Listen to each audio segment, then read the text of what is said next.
You are chosen. They call it an honor. Tomorrow they will cut out your heart while it's still beating. This is your life as an Aztec sacrifice. Right now, it is the middle of the night.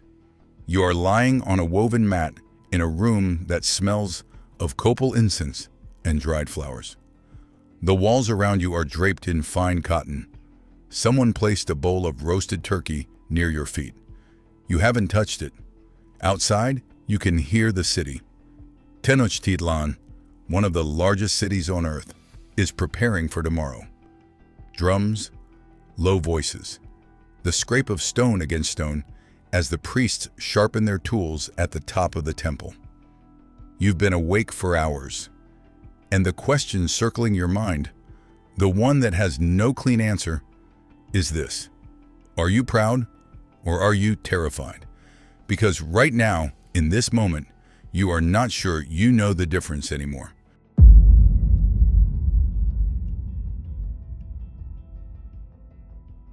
Let's go back. 8 months. You were a warrior, a good one, fighting in a very particular kind of war. Not a war of conquest, a war both sides understood, with one purpose: bring back captives.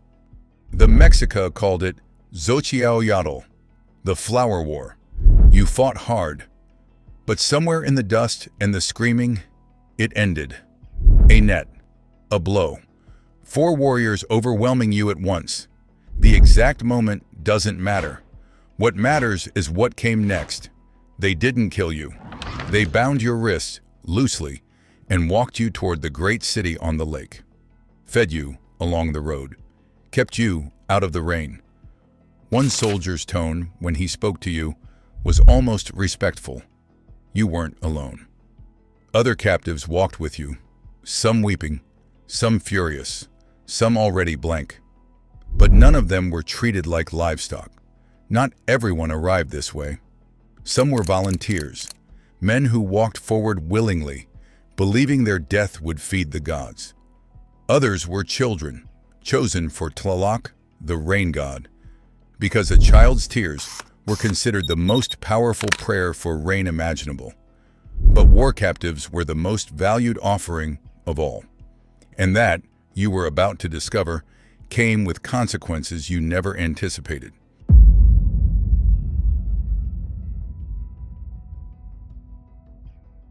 Tenochtitlan was staggering, a city of 200,000 rising from a lake larger than any European capital of its era.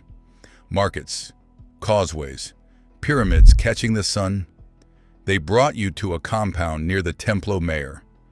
And then they gave you a room, servants, fine food, roasted meats, cacao sweetened with honey, a decorated cotton cloak, sandals. People came to look at you, not with contempt, but with something closer to reverence. In Aztec theology, the sacrificial captive was an exipla, a living vessel of the divine. The gods were believed to look out through your eyes. You had already begun your transformation from man into something higher. And here's what no one tells you. It felt good. After the fear, the capture, the loss, suddenly the world treated you like you mattered, like you were precious. You ate better than you ever had. People bowed their heads when they passed you. But then you noticed something. No one ever turned their back on you. Every servant, every attendant, always facing you. The door always guarded, not with hostility, with quiet, constant attention. They weren't protecting you. They were watching you.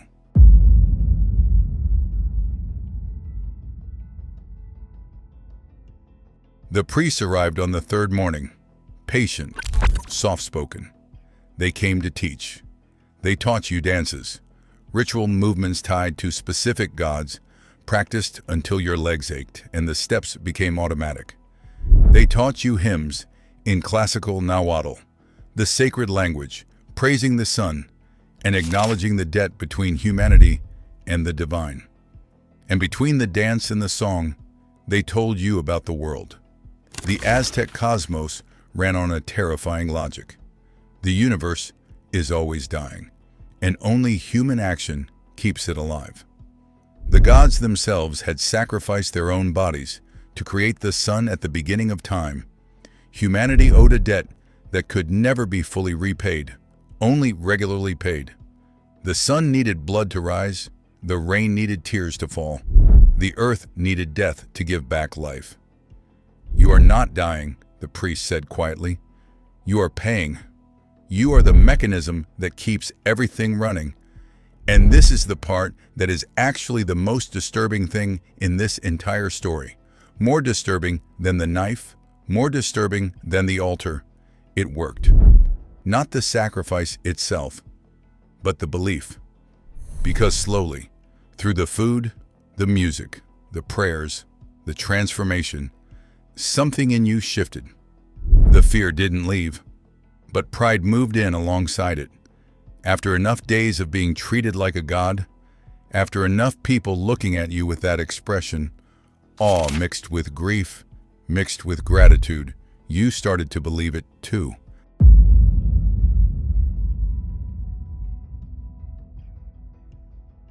Step back for a moment, because this is where most retellings get it wrong. It's easy to look at Aztec sacrifice and call it barbarism. But that framing ignores something fundamental. These were not people who didn't value life. They valued it so much they believed the universe demanded payment for it. Tenochtitlan had sewage systems, floating gardens, mandatory public education, and legal codes addressing property and environmental protection. These were fully, completely human beings operating inside a belief system that made total internal sense.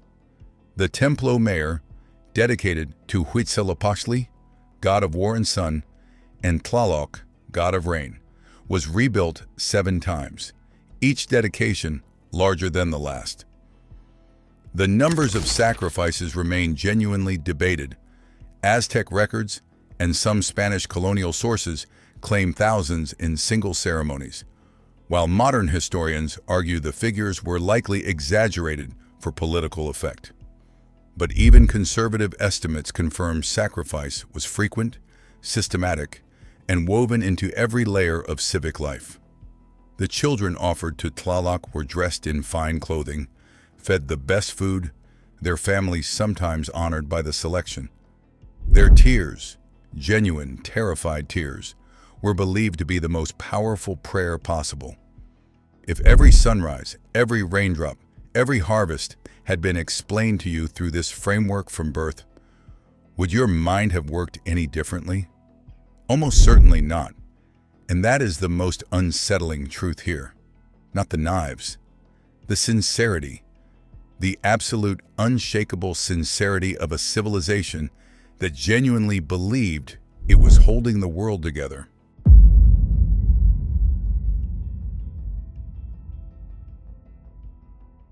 You wake before dawn. The drums began an hour ago. You can feel them in the earth. The priests dress you carefully. Feathered headdress, jade ornaments, body paint in black and red. You look into a polished obsidian mirror. You don't entirely recognize the face looking back. They walk you into the morning, and you stop. Because the city is full. Every rooftop, every causeway, every ledge packed with people. Tens of thousands of faces turn toward you. And when they see you, painted, transformed, a sound moves through the crowd like wind through tall grass. They cheer for you, not mockingly, with genuine, overwhelming gratitude. They believe you are about to save them, and they love you for it. The Templo Mayor rises before you, 113 steep steps, nearly vertical. At the summit, the sacrificial stone, a curved block of dark rock that angles the body backward, arches the chest toward the sky. You put your foot on the first step. The city drops away below you with each step. The lake spreads silver in every direction, the mountains beyond. Above them, a sky shifting from black to deep purple, the edge of an almost dawn, held in place, waiting for you. At the top, the wind hits you fully. You turn and look out over 200,000 people. You have never felt more alone. you have never felt less alone. The fear is back, enormous, undeniable. Your hands are trembling. But underneath it, something else. Something built over months of food and music and prayer and transformation. You believe, not perfectly, not with the priest's calm certainty, but enough. Enough that your feet stay still. The obsidian knife catches the first light of the approaching sun.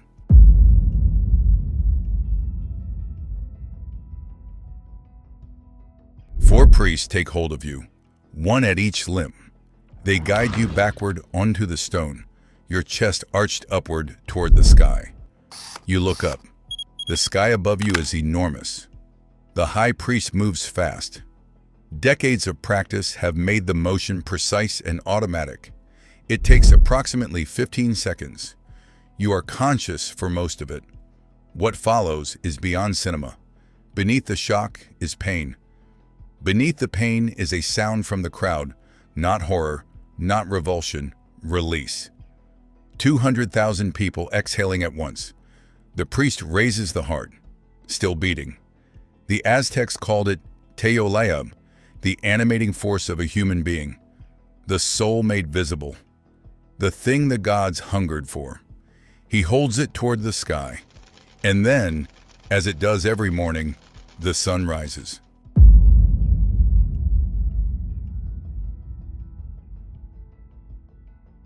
Your body rolls down the steps of the Templo Mayor. At the base, the warrior who captured you receives a portion of you for a ritual meal. In their worldview, this is not barbarism, it is communion. The completion of a circle begun in the dust of the Flower War. He carries your strength now. By afternoon, the priests are sweeping the temple. By evening, someone new sleeps in your room. Your name, if anyone knew it, will not be recorded. You were not a person in this ritual. You were a gift. And gifts, once given, are not mourned. The city moves on. It always moves on. That is, in a way, the whole point. And the sun did rise this morning, just like they said it would.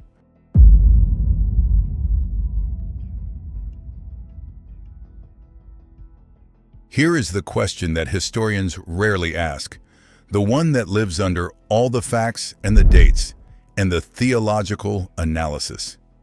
Did you die as a victim? By every external measure, yes.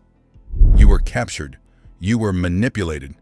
You were killed on a stone altar for the religious and political needs of a civilization not your own. The fear was real. The loss was real. The obsidian knife was very, very real. But inside your mind, in the only place that actually constitutes a human experience, you believed you were saving the world. You believed the sun needed you. You believed the rain needed you. You believed that the 200,000 faces below you, the farmers and the children and the women weeping with gratitude, would survive another year because of what you were willing to do on that stone. Every human being who has ever walked toward death for a cause they believed in has felt some version of what you felt at the top of those steps. The cause changes. The stone changes. The knife changes. The belief that my death means something, that the world needs this from me, that I am not just disappearing into nothing. That belief is one of the oldest things in us. The Aztecs did not invent it. They just built a pyramid around it. And if you truly believed the sun would not rise without you, would you have resisted? If that question is still sitting with you, good.